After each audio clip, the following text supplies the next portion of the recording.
Good afternoon everyone and welcome to this channel. इस video में हम बात करेंगे जीना सीखो के बारे में। ऐसी एक कंपनी जिनके रेवेन्यू पिछले 3 सालों से 47% कैगर से बढ़े हैं। पैट जो है 102% कैगर से बढ़ा है पिछले 3 सालों में। और जो स्टॉक का परफॉर्मेंसेस है वो 179% कैगर से बढ़ा है। तो इतनी तगड़ी परफॉर्मेंसेस, आरओसी के नंबर्स देखो 40-45%, आरओई के नंबर्स देखो 40%।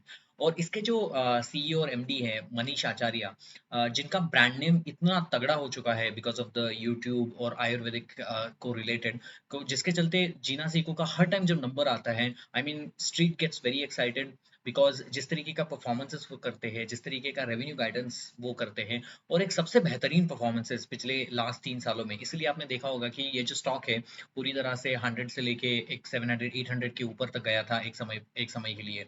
अभी थोड़ा सा मार्केट कंसोलिडेट कर रहा है, स्मॉल कैप में थोड़ी सी सेलिंग है जिसके चलते स्टॉक थोड़ा सा ठंडा पड़ा हुआ है। लेकिन अगर मैं बिजनेस परफॉर्मेंसेस की बात करूं तो बहुत ही बेहतरीन परफॉर्मेंसेस जीना सिको करती आई है। और जो क्यू का कॉन कॉल हुआ वो भी बहुत ही तगड़ा था। तो इस वीडियो में हम बात करेंगे क्यू के नंबर्स जीना सिको के कैसे थे, अगले आने वाले समय में रेवेन्यू गाइडेंस का कैसा है, और इन्होंने पैट का जो गाइडेंस दिया है 1000 करोड़ का पैट करने की बात मनीष आचार्य जी ने अपने कॉल में कही है, उसको डिस्कस हम करेंगे। और at the end of the video हम कंसिडर करेंगे कि FY 27 के फॉरवर्ड पीई को कंसिडर करते हुए किस तरीके की ये डील लग रही है हमें एज ए इन्वेस्टर। क्योंकि इंडिया में बहुत ऐसे कम मॉडल्स है जहां पर मैं देखता हूँ कि 26% से ईबिटा मार्जिन जंप हुआ है 45% से।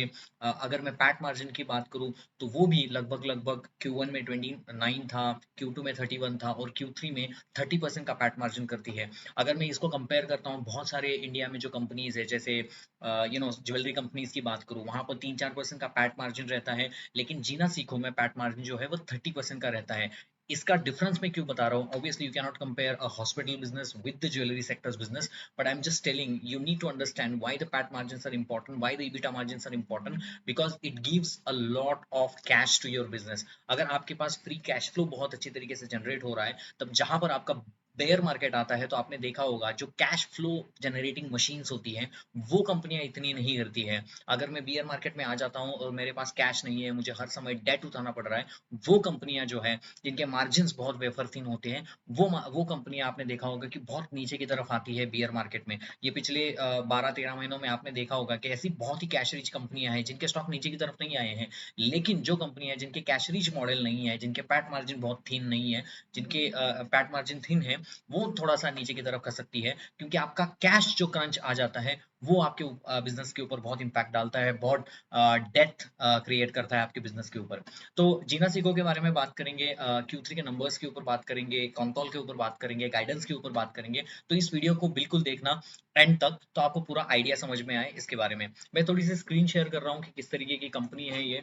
अगर मैं जीना सीखो की मैं बात करूँ तो लगभग लगभग 8000 करोड़ मार्केट कैप की कंपनी है। और हर समय ये कंपनी जो है वो बेहतर परफॉर्मेंसेस करती है। And I mean they have been doing exceedingly well.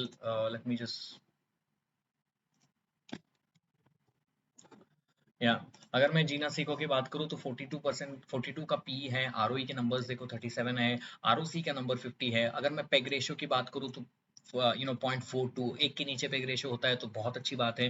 Date 106 का है, डेट टू इक्विटी रेशियो 0.30 का है। तो लगभग हर पैमाने के ऊपर कंपनी अच्छा परफॉर्म करती आई है। अगर स्टॉक के परफॉर्मेंसेस की बात करूँ तो लगभग अगर मैं 5 साल का स्टॉक उठा के देखूँ तो 100-150 के ऊपर स्टॉक था 1-2 साल पहले, लेकिन अभी 700 के ऊपर है। तो बहुत ही अच्छा परफॉर्मेंस इस कंपनी ने दिया है। थोड़ा सा अगर मैं पीबीडी के ऊपर चले जाऊं और आपके बिजनेस मॉडल को थोड़ा सा, मैंने इसके पहले भी बहुत सारी वीडियोस जीना सीखो के बारे में बताए हैं, तो इसको बिल्कुल देखना।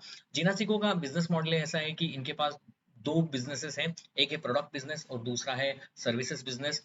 सर्विसेज बिजनेस में ये हॉस्पिटल चलाते हैं, डे केयर सेंटर्स चलाते हैं। ये आयुर्वेदिक रिलेटेड बिजनेस है जहाँ पर लोग यहाँ इनके डे क्लिनिक में जाते हैं, भर्ती हो जाते हैं, और इनको पंचकर्मा ट्रीटमेंट लेते हैं। आपने तो सुना होगा ये पंचकर्मा ट्रीटमेंट, ये आयुर्वेदिक ट्रीटमेंट बहुत ही ज़्यादा पॉपुलर अभी हो रहा है। इंडिया में अगर आप देखोगे लगभग लगभग 10 करोड़ बीपी के पेशेंट्स है, 10 करोड़ शुगर के पेशेंट्स है। और जैसे जैसे इंडिया की पॉपुलेशन बढ़ती चली जा रही है, वैसे वैसे लोगों का अवेयरनेस जो है वो आयुर्वेदिक की तरफ बहुत ज़्यादा बढ़ रहा है कंपेयर टू एलोपैथिक। लोग प्रेफर कर रहे हैं इन सारी चीज़ों को। तो इनको जो रेवेन्यूज आते हैं, दो चीज़ों से आते हैं। एक तो सर्विस बिजनेस, जहाँ पर हॉस्पिटल और क्लिनिक्स आते हैं, जिनको ये bundle of sales of services और प्रोडक्ट्स बेचते हैं। और दूसरा एक डिवीजन है जिसका है प्रोडक्ट बिजनेस, वो ओटीसी को बी2सी के माध्यम से या सेल्स टू फ्रेंचाइजी सेंटर से वो बेचते हैं। अभी आप मानो कि प्रोडक्ट्स क्या बनाते हैं, जैसे पेट सफा शुद्धि करके इनका एक पेट साफ करने के लिए इनकी एक दवा आती है। ये आयुर्वेदिक दवा को प्रमोट करते हैं, इसको रिसर्च करते हैं। अगर आपको बीपी है, शुगर है, उनके भी बहुत सारे ये आयुर्वेदिक दवाएं ये बनाते हैं, और इसको ओटीसी सेगमेंट में वो बेचते हैं। तो ये उनका बिजनेस मॉडल है। इनके 58 कुछ ऑपरेशनल अभी हॉस्पिटल्स हैं। लगभग लगभग हॉस्पिटल बिजनेस है तो इनके 2800 के करीब करीब, अगर मैं आपको सामने रखूं तो 2800 के लगभग लगभग इनके ऑपरेशनल बेड्स हैं। इनके या 2800 टोटल बेड्स है, जिसमें से ऑपरेशनल बेड 2990 है। 479 बेड्स पाइपलाइन में है। 510 बेड अभी रिसेंटली इन्होंने ऐड किए हैं, और 100 सिटीज में इनका फैलाव है। अगर आप देखोगे कि प्रोडक्ट और सर्विसेज में कितना डिफरेंशिएशन है, तो लगभग लगभग 49% ऑफ द बिजनेस इस Q3 में सर्विसेज से आया है, जो हॉस्पिटल से आया है, और 51% ऑफ द बिजनेस प्रोडक्ट से आया है। पहले क्या हुआ करता था कि इनका जो बिजनेस है बहुत ज्यादा हॉस्पिटल से आता था, सर्विस बिजनेस से आता था, लेकिन अभी थोड़ा सा झुकाव इनका प्रोडक्ट सेगमेंट में ज्यादा हो चुका है। तो प्रोडक्ट सेगमेंट में इन्होंने जो एक प्रोडक्ट लॉन्च किया था जिसका नाम है पेट सफा शुद्धि, जिसका जो अभी मंथली सेल्स 10 करोड़ के ऊपर तक चला गया है जनवरी में। तो जिसके चलते बहुत ही सक्सेसफुल, मतलब इन्होंने अक्टूबर में वो दवा लॉन्च की, और जनवरी तक 10 करोड़ मंथली सेल उस दवा का हो चुका है। तो बहुत ही फिनोमिनल प्रोडक्ट इन्होंने निकाला है, तो लोगों को बहुत ज़्यादा पसंद भी आ रहा है, जिसके चलते ये कंपनी थोड़ा सा बेनिफिट कर रही है। अगर मैं Q3 के नंबर्स की बात करूँ तो Q3 में 49% रेवेन्यू कंट्रीब्यूशन, जैसे मैंने कहा कि आयुर्वेदिक हेल्थ केयर से आया है, और 51% ऑफ द बिजनेस जो आता है प्रोडक्ट से आता है। नॉर्मली Q3 जो है वो वीक क्वार्टर होता है हॉस्पिटल सेक्टर्स के लिए, क्योंकि इसका सबसे बड़ा रीजन है क्योंकि आपने देखा होगा कि दिवाली होती है, बहुत ही फेस्टिव पीरियड अराउंड होता है।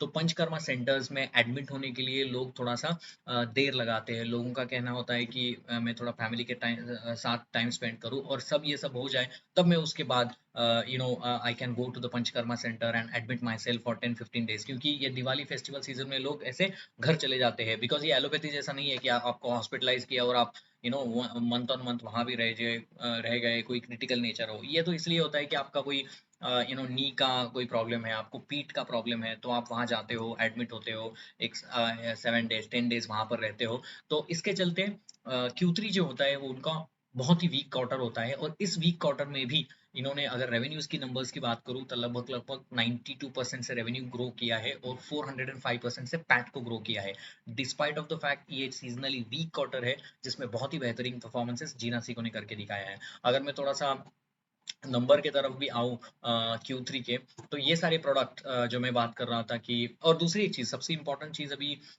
हुई है इन सारे बिजनेसेस में, कि इंश्योरेंस जो कंपनियां हैं इनके क्लेम को अभी अप्रूव कर रही है। पहले क्या होता था कि सिर्फ एलोपैथी में अगर आप जाओगे तो आपको क्लेम मिलता था, लेकिन अभी आयुर्वेदिक हॉस्पिटल्स में भी लोगों को इंश्योरेंस के क्लेम मिलने लगे हैं। तो लोगों का तो पैसा अपने जेब से नहीं जा रहा है, इंश्योरेंस से जा रहा है, जो उन्होंने पहले वैसे ही लिया था एलोपैथी के लिए। लेकिन लेकिन वहाँ अभी आयुर्वेदिक का जो इंश्योरेंस क्लेम हो रहा है, जिसके चलते यहाँ पर बहुत सारा ट्रैक्शन है। अगर मेरे पास इंश्योरेंस का क्लेम है, और जहाँ पर आयुर्वेदिक अगर हॉस्पिटल कोई मुझे क्लेम देता है, इंश्योरेंस मुझे वहां पर क्लेम देता है, तो I will go and admit my self for 7 days and gate treatment. तो इसकी वजह से जीना जिसको जैसी कंपनी को बहुत ज्यादा फायदा होता है, because of the insurance claim that is getting spread over the period of time. तो 58 हॉस्पिटल्स है, 23 स्टेट्स में है। इनका मेरठ में सबसे ज्यादा एक फैलाव है। नॉर्थ इंडिया स्टेट में अच्छी तरीके से ग्रो कर चुके हैं। अभी साउथ और वेस्ट में अपने हॉस्पिटल बिजनेस को वो ग्रो करना चाहते हैं। लगभग लगभग इन्होंने 2800 बेड है। पहले जो अगर ईयर की शुरुआत में 3000 करोड़ का उन्होंने, सॉरी 3000 बेड का उन्होंने गाइडेंस दिया था, अभी तक उन्होंने 2800 बेड जोड़ चुके हैं obviously, and they will cross this number by Q4. So they are very much in line to achieve their guidance in terms of addition of the blades, addition of the number of beds. तो दूसरी एक खास बात इस business के बारे में है कि अगर आपको कोई ऐसी ट्रीटमेंट है, तो इन्होंने कहा है कि अगले 3-4 सालों में या मान लो कि 2026 तक, उनका कहना है कि 2026 के 31 तक हम 15 ऐसे नए प्रोडक्ट निकालेंगे जो कोलेस्टेरॉल, माइग्रेन, डिप्रेशन, इन सारी चीज़ों के ऊपर इनके प्रोडक्ट्स पाइपलाइन में हैं। इनका कहना था कि सीजनली वीक क्वार्टर है, इसीलिए उन्होंने कहा है कि अगले आने वाले क्वार्टर्स में सारी चीज़ों को लॉन्च करेंगे।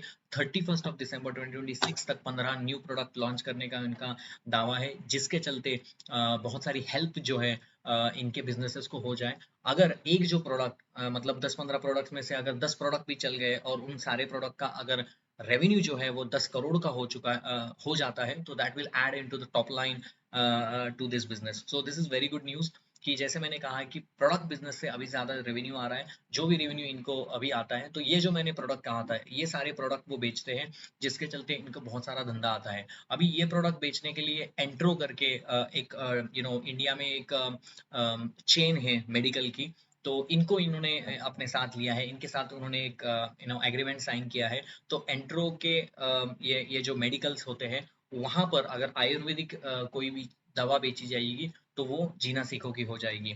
और ये अच्छा इनका सेगमेंट है, जहां पर वो अपने ओटीसी बिजनेस को एक्सपांड करना चाहते हैं, रादर देन खुद से ओटीसी बिजनेस में चले जाने के कंपैरेटिवली उन्होंने किसी एक थर्ड पार्टी से अपने साथ लिया। और उनका लगभग लगभग देखो तो 1.2 लाख के तरफ मेडिकल्स है पूरी इंडिया में, जिनके थ्रू अपने ये आयुर्वेदिक दवा को वो बेचने का काम करेंगे। तो लोगों तक पहुंचने के लिए इन्होंने अच्छा ओटीसी सेल्स चैनल का चुनाव किया है, जिसके चलते बहुत सारी वृद्धि इनके रेवेन्यू मॉडल्स में, प्रोडक्ट्स में हो जानी चाहिए, ऐसा मेरा मानना है।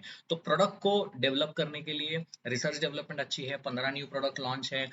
इनका बहुत सारा अच्छा है कि नए प्रोडक्ट तभी वो लॉन्च करते हैं जो पुराना product 10 crore monthly cell cross करता है, which is a very good news. और यहाँ पर आपका कैपेक्स उतना नहीं लगता है कंपैरेटिवली। अगर हॉस्पिटल बिजनेस में चले जाए, तो एक बेड ऐड करने के 3-4 लाख रुपएज लगते हैं, लेकिन प्रोडक्ट बिजनेस में उतना सारा कैपेक्स नहीं होता है। इसीलिए आप देखोगे इनकी कॉस्ट फिक्स रहती है, और इसकी वजह से इनका मार्जिन ऊपर की तरफ जाता है। अगर मैं एलोपैथी हॉस्पिटल्स में कंपेयर करूँ, तो नॉर्मली एक बेड के लिए 50 से 60 लाख का खर्चा आता है एक बेड को ऐड करने के लिए। तो आप समझ लो कि अगर मुझे 100 बेड कैपेसिटी का कोई हॉस्पिटल खोलना है, तो मुझे कितने पैसे लगेंगे। कंपैरेटिवली अगर मैं आयुर्वेदिक का कोई हॉस्पिटल खोलता हूँ, तो वहां पर 3 से 4 लाख का पर बेड का मुझे कॉस्ट आती है। इसके चलते यहाँ पर ईबिटा मार्जिन जो अगर बात करो, तो बहुत ही बेहतरीन है।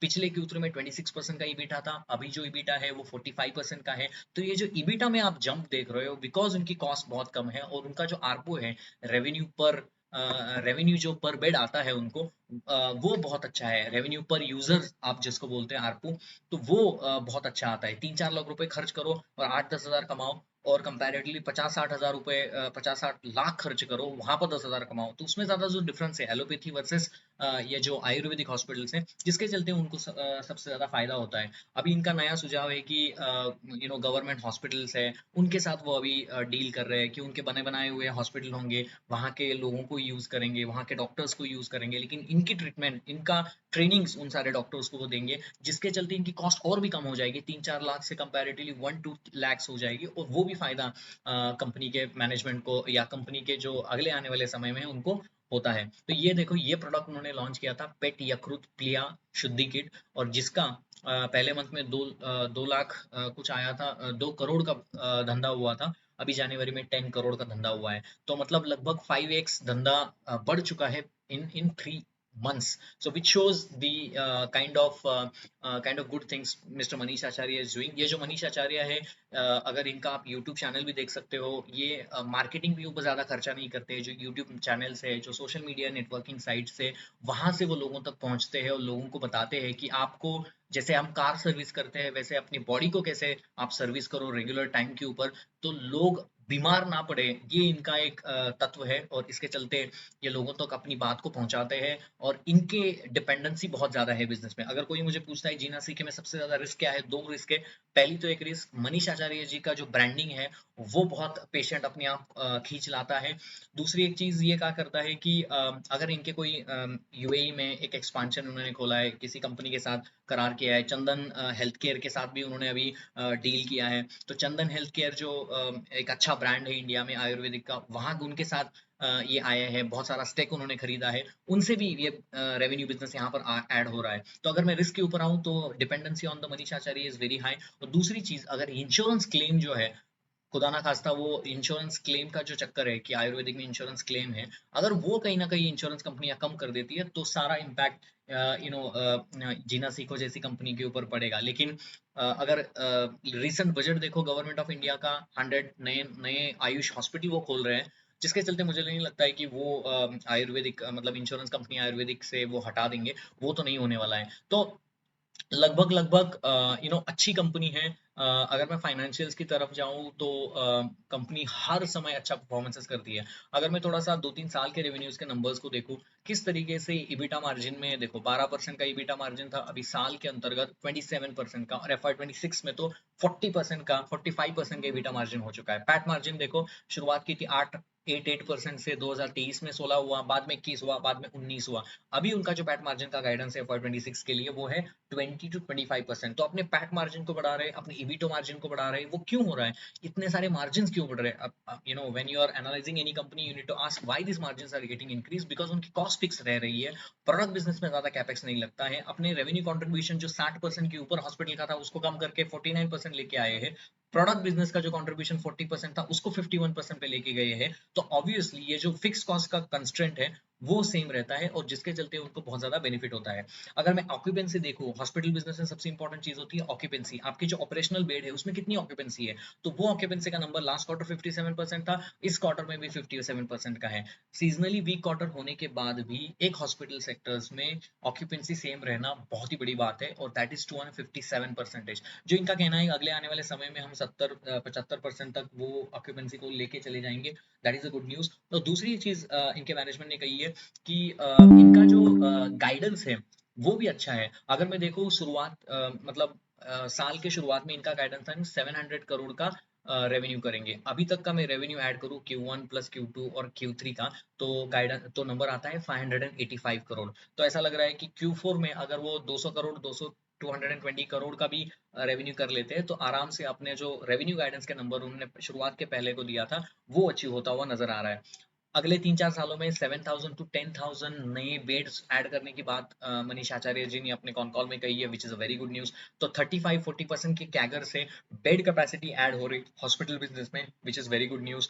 अगर मैं पैट की बात करूं तो उनका कहना था कि 20-25% पैट मार्जिन करेंगे, लेकिन अगर मैं पैट मार्जिन की बात करूं तो लगभग लगभग 30% का पैट ये 2026 में कर चुके हैं, which is a very very good news. तो पैट मार्जिन ऊपर की तरफ है, लेकिन उनका कहना है कि conservatively we will do like 20-25% PAT margin in the upcoming days. तो अगर मैं पैट का भी नंबर लेता हूं तो मुझे मेरा कहना है कि 220-225 करोड़ का पैट इस पूरे साल में वो कर लेंगे। अगर 8,000 करोड़ करोड़ की कंपनी है, अगर मैं 220 करोड़ का पैट भी लेता हूँ, फॉरवर्ड पी का कैलकुलेशन आता है market price divided by EPS. अगर मैं शेयर होल्डिंग पैटर्न को कांस्टेंट रखूं तो फॉरवर्ड पी अभी के डील के ऊपर आ रहा है 40। तो 40 का फॉरवर्ड पी है FY26 के कंपैरेटिवली, FY26 के कंपैरेटिवली 40 का पी है। अगर FY27 का मैं कैलकुलेट करता हूँ तो और भी ज्यादा हो जाएगा, तो लगभग 35 का पी आ रहा है। एक कंपनी जो 50% के ऊपर से ग्रो कर रही है, एक कंपनी जिनका गाइडेंस की भी बहुत तगड़ा है, 30-35% से अपने बेड को ऐड कर रहे हैं, 15 नए प्रोडक्ट लॉन्च कर रहे हैं, प्रोडक्ट बिजनेस में कैपेक्स नहीं लगता है, प्रोडक्ट बिजनेस में मार्जिन ज्यादा है, 85% का ग्रॉस मार्जिन इन सारे प्रोडक्ट्स में इनको मिलता है। तो जितने ज्यादा प्रोडक्ट लॉन्च करेंगे और प्रोडक्ट सक्सेसफुल होते जाते हैं, प्रोडक्ट की मंथली सेल बढ़ती चली जाती है, then this company will be going to be like the sky rocketing in my opinion. हालांकि बिजनेस थोड़ा सा डिपेंडेंस ज्यादा है मनीष आचार्य जी के ऊपर। और दूसरी चीज आपको समझनी पड़ेगी कि ये अभी थोड़ा सा प्रोफेशनल कंपनी बन रही है। ये नए सीईओ को लेके आ रहे हैं जो अपने कंपनीज को चलाए in order to reduce the dependency on the mister Manish Acharya. They are trying their best. ये आप देखोगे कि किस तरीके से मार्जिन थोड़ा सा ऊपर की तरफ गया है इस क्वार्टर में, कंपैरेटिवली लास्ट क्वार्टर से थोड़ा सा मार्जिन गिरा है, क्योंकि ये थोड़ा सा सीजनली वीक क्वार्टर है और इन्होंने कोई बेड एडिशन इसमें नहीं किए हैं, मार्जिन थोड़ा सा गिरा है। अगर मैं यहाँ पर आपको ध्यान आकर्षित करूँ तो 21 करोड़ का प्रोडक्ट बिजनेस है, मेडिसिन बिजनेस से धंधा आया है, प्राइवेट पंचकर्मा को 91%, और गवर्नमेंट के बिजनेसेस को कम कर रहे हैं। गवर्नमेंट के बिजनेसेस को अगर आप कम करोगे तो सबसे ज्यादा फायदा आपको मिलता है कि आपको आपका मार्जिन अच्छा होता है, क्योंकि गवर्नमेंट से आप डील करोगे तो आपको पैसा नहीं आता है, कैश फंसता है। तो अगर आप देखोगे यहाँ 37 करोड़ से 8 करोड़ तक वो लेके आए हैं, तो गवर्नमेंट बिजनेस को कम किया है, प्राइवेट पंचकर्मा को बढ़ाया है, which is a very good news, and that's why you can see the margin, you can see the cash flow that is been generated by this company, and this is one of the phenomenal business model as far as मैं जितने भी companies को analysis करता हूँ, मुझे ऐसा लगता है कि जीना सी को हर टाइम अपने शेयर होल्डर्स को कुछ नया ही देती है। 92% के revenue growth which is phenomenal. अगर मैं प्रॉफिट आफ्टर टैक्स की बात करूँ 405% का है। अगले आने वाले समय में ऑब्वियसली ये ग्रोथ आपको नहीं दिखेगी, बट लगभग लगभग 40-50% तो वो ग्रो आराम से कर पाएंगे। 35 का फॉरवर्ड का पी है, 427 का 10,000 नए बेड वो ऐड कर रहे हैं, नए नए प्रोडक्ट वो लॉन्च कर रहे हैं, और मुझे कहीं ना कहीं ऐसा लगता है कि जो कंपनी का सीईओ है उसमें बहुत ज्यादा भूख है अपने कंपनीज को ग्रो करने के लिए, और क्लैरिटी ऑफ थॉट्स बहुत अच्छी है इस कंपनी के साथ। अभी इंट्रो के साथ उन्होंने एक जो ओटीसी सेगमेंट के लिए जो नया डील किया हुआ है अपने डिस्ट्रीब्यूशन बिजनेस के लिए, वो मुझे बहुत अच्छा लगा। चंदन हेल्थ केयर का जो बिजनेस है वो भी अच्छा है, 15-16 करोड़ का ग्रॉस रेवेन्यूज में ये नंबर ऐड हो जाएगा। चंदन गुरुकुल चंदन हेल्थ केयर का नाम भी बड़ा है, तो जिसके चलते मुझे ऐसा लगता है चंदन हेल्थ केयर में एक जो टेस्ट है वो आपका फ्री है, तो बहुत सारे पेशेंट उसमें आएंगे और वहां पर आप प्रोडक्ट और सर्विसेज को बेच पाएंगे, तो विच is a very good news for the share holder. 10-15 crore वहां से ऐड हो जाएंगे, प्रोडक्ट से बिजनेसेस से पैसे आएंगे और सर्विसेज से भी आएंगे। सो लगभग लगभग डील मुझे ठीक लग रही है। कॉन्कॉल बेहतरीन था। 1000 करोड़ का जो पैट का गाइडेंस है, ऑब्वियसली एक गाइडेंस नहीं मान सकते हो, बट एक ऐसा एक एस्पिरेशन इस कंपनी के मैनेजमेंट ने दिया है कि हम 1000 करोड़ पैट की कंपनी बनना चाहते हैं। अगर आज के पैट की अगर मैं कैलकुलेट करूँ तो 220 करोड़ का पैट है, तो लगभग 5 टाइम्स यहाँ से वो पैट ग्रो करना चाहते हैं। सो लेट्स वेट एंड सी कि किस तरीके का परफॉर्मेंसेस अगले आने वाले क्वार्टर्स में रहता है, लेकिन फिनोमिनल कंपनी, फिनोमिनल परफॉर्मेंसेस।